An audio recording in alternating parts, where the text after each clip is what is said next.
안녕하십니까. 한겨레 캐스트 2013 주간 이슈 전망입니다. 저는 정치부 송한용입니다. 연말이 가까워질수록 여야 대치가 심각해지고 있습니다. 박근혜 대통령과 새누리당은 이러다가 준예산 사태까지 벌어질 수 있다며 민주당을 압박하고 있습니다.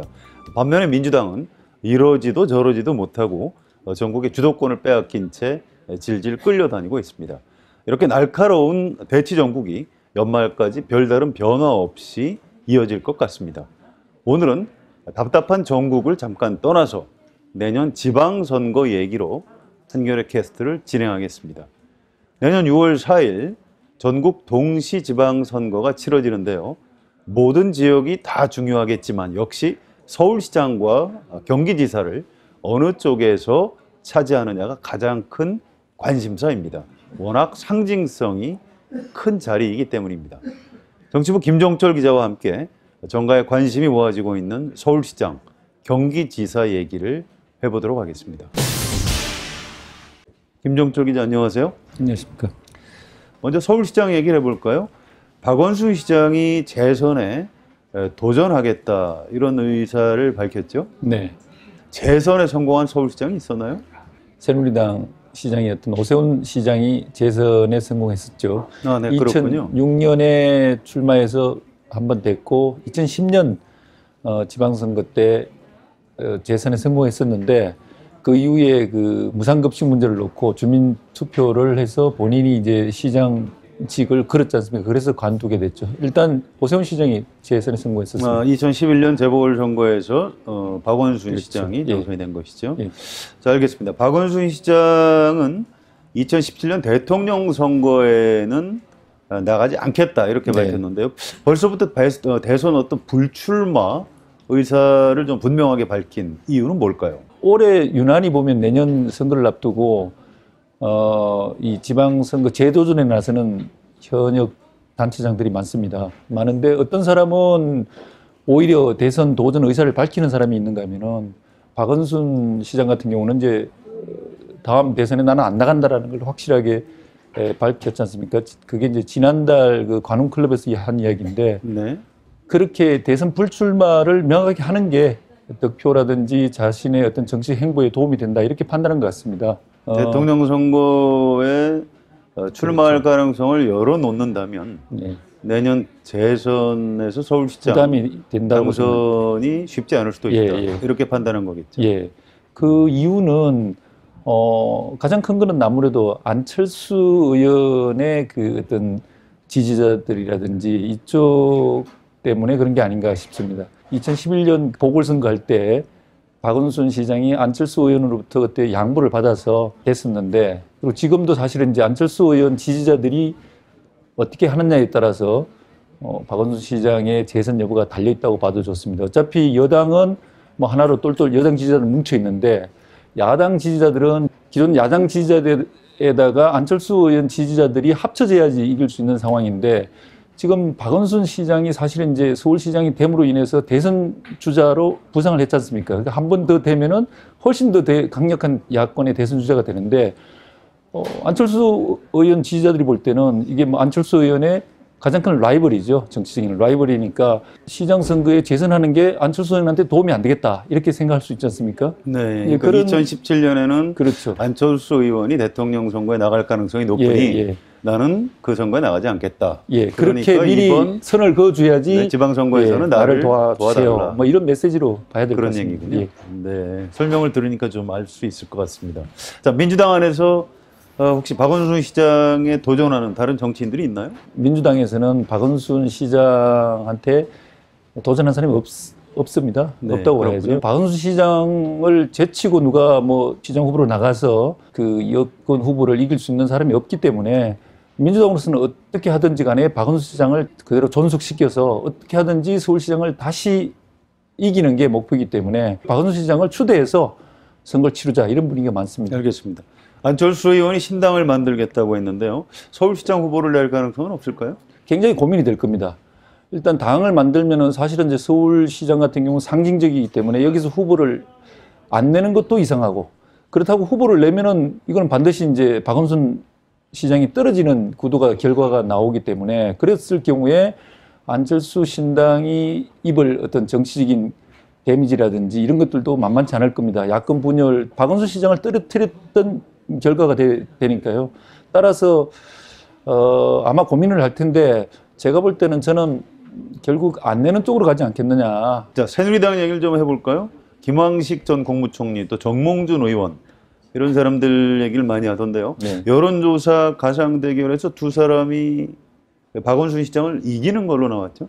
그렇습니다. 얼마 전에 리서치 뷰라고 하는 여론조사 기관에서 서울 시민들 1,000명을 대상으로 해서 했었는데 그 정몽준 의원하고 박원순 시장하고 가상 대결에서 정몽준 의원이 무려 약 12%포인트 정도 네, 이기는 걸로 이렇게 나오고 오세훈 또 전 시장하고 붙였는데 거기 오세훈 전 시장도 4%포인트나 이기는 걸로 이렇게 나왔습니다. 네, 그거는 오차범위 안에 있다고 봐야 되겠네요. 예. 네. 그런데 그렇게 나와서 굉장히 사실은 이제 뭐 박원순 시장 쪽에서는 긴장을 했고 이랬는데 근데 이제 그거는 조금 안을 좀 들여다보면은 조금 그 신뢰성에 있어서 문제가 있는 여론조사가 아니었던가.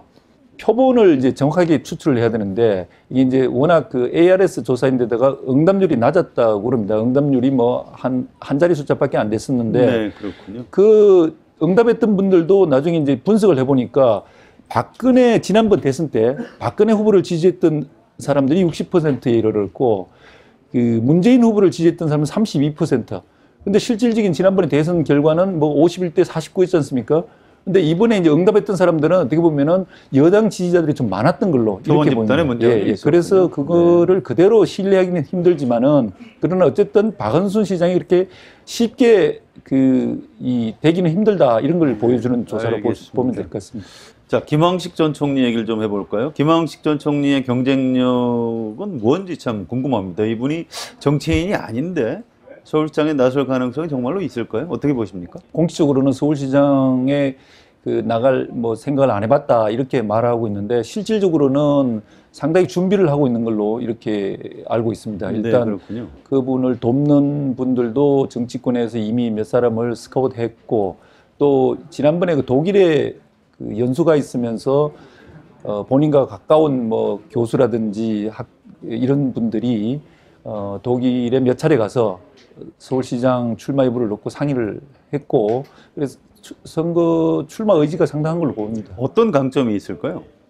김황식 총리는 일단 뭐 그 대법관 출신의 감사원장 그리고 이명박 정부에서 국무총리까지 했던 이런 행정 경험이 하나 있고요. 네. 그래서 특히 국무총리 할 때는 뭐 여야 의원들로부터 다 평가가 좋았죠. 네, 평가가 좋았고 국민들도 평가가 좋았죠.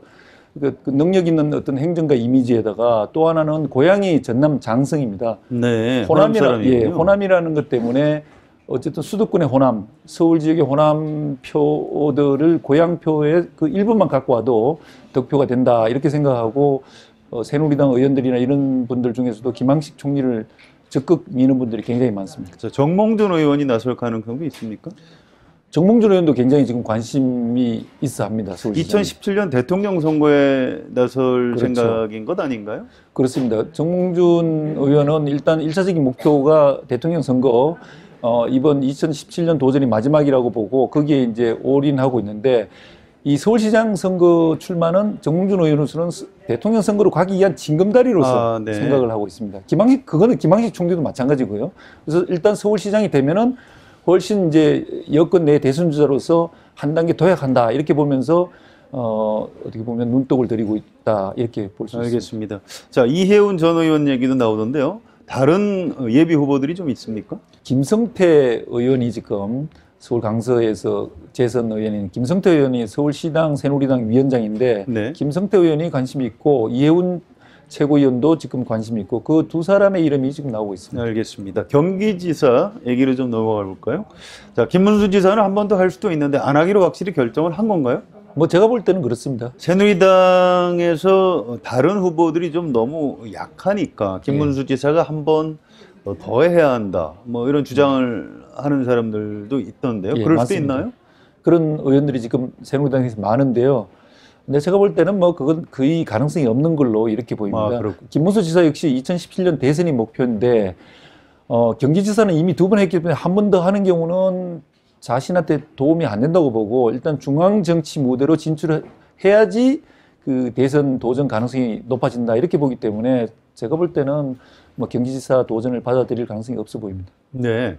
새누리당에서 새로 경기지사 후보가 나온다면 어떤 사람들이 좀 거론되고 있습니까? MB 정부에서 그 문화부 장관을 했던 정병국 의원이라든지 현역 의원이죠. 그렇죠. 그리고 국회 국방위원장을 지냈던 원유철 의원. 원유철 의원은 평택이 지역구인데요. 네. 이 두 사람이 지금 열심히 뛰고 있습니다. 다른 사람이 유정복 안전행정부 장관 얘기도 나오던데요. 예.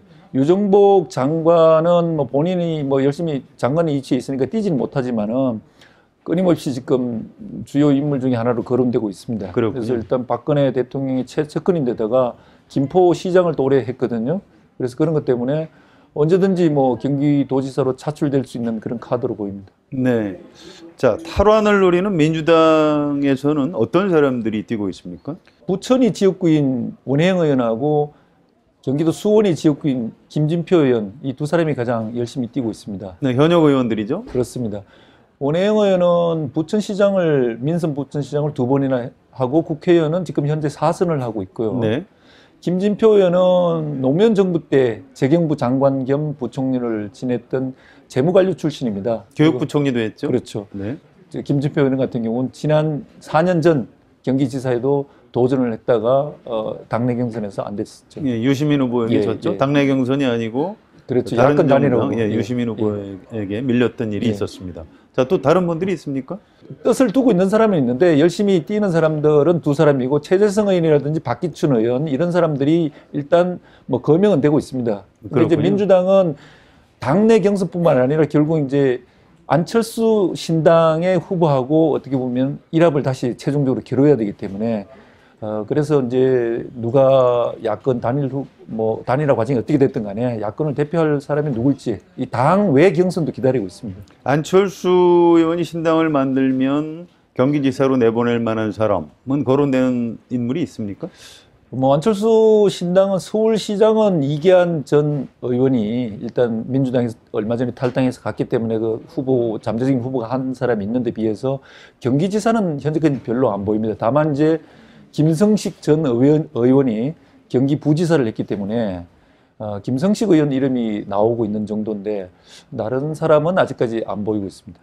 마지막으로 하나 좀 궁금한 게 있는데요. 지방선거에서 그 기초단체장하고 기초의원에 대한 정당 공천을 폐지하자고 이렇게 민주당이 요구하고 있는데요. 지금 그 문제는 어떻게 돼가고 있습니까? 새누리당이 아직 그 정확한 입장을 못 정하고 있고요. 새누리당도 사실은 이제 그 정당 공천 폐지가 그 지난번 대선 뭐 총선 공약이었죠. 당내 반발이라든지 여성 의원들의 반발 이런 것들 때문에 또 실질적으로 그걸 폐지했을 경우에 현역 의원들이 지역에 대한 장악력이 떨어지고 이런 문제가 있기 때문에 그다지 지금 달가워하지 않는 것 같습니다. 그래서 그 문제는 공천 폐지로 다 결정날 것 같지는 않고요. 만약에 여야 간에 어느 정도 합의를 한다 그러면은 기초의원 정도만 뭐 되지 않을까 이렇게 기초의원만 공천을 폐지하는 쪽으로. 근데 그것도 쉽지 않을 것 같습니다 이번에. 네, 알겠습니다. 좀 지켜봐야 할 것 같습니다. 네. 지방선거는 지방 행정을 담당하는 공직자들을 선출하는 절차입니다. 그렇지만 모든 선거가 그렇듯이 정치적으로 중요한 의미를 갖게 됩니다. 내년 6월 3일이면 박근혜 대통령이 취임한 지 1년 3개월이 지난 그런 시점입니다. 따라서 선거 결과는 박근혜 정권에 대한 중간평가의 성격을 갖게 됩니다. 2006년 지방선거는 당시 노무현 정권에 대한 심판 여론이 일고 박근혜 대표가 선전을 하면서 한나라당이 압도적인 승리를 거뒀습니다. 반대로 2010년 지방선거는 이명박 정권에 대한 심판과 야권의 선거연대가 성공을 거두면서 민주당과 진보정당이 크게 이겼습니다. 내년 2014년 지방선거는 어떻게 될까요? 객관적으로는 박근혜 대통령의 지지율이 높고 야권의 선거연대가 이루어지기 어려운 데다가 안철수 신당 변수가 있기 때문에 여당이 이길 것이다 이런 전망이 좀 많은 편입니다. 그러나 선거는 투표와 개표 그 자체로 엄청난 역동성을 가지고 있습니다. 유권자 한 사람 한 사람의 염원이 모여서 거대한 결과를 이뤄내기 때문입니다. 특히 서울시장과 경기지사 등 수도권 선거는 너무나 많은 변수가 작용하기 때문에 좀처럼 예측하기가 어렵습니다. 박근혜 정부 들어서서 그동안 정치가 많이 약화됐습니다. 내년 6월 지방선거를 계기로 정치가 다시 살아나기를 기대해 봅니다. 오늘 주간 이슈 전망은 여기서 마치겠습니다. 지금까지 김정철 기자가 도움 말씀을 해주셨습니다. 수고하셨습니다. 저는 성환용이었습니다.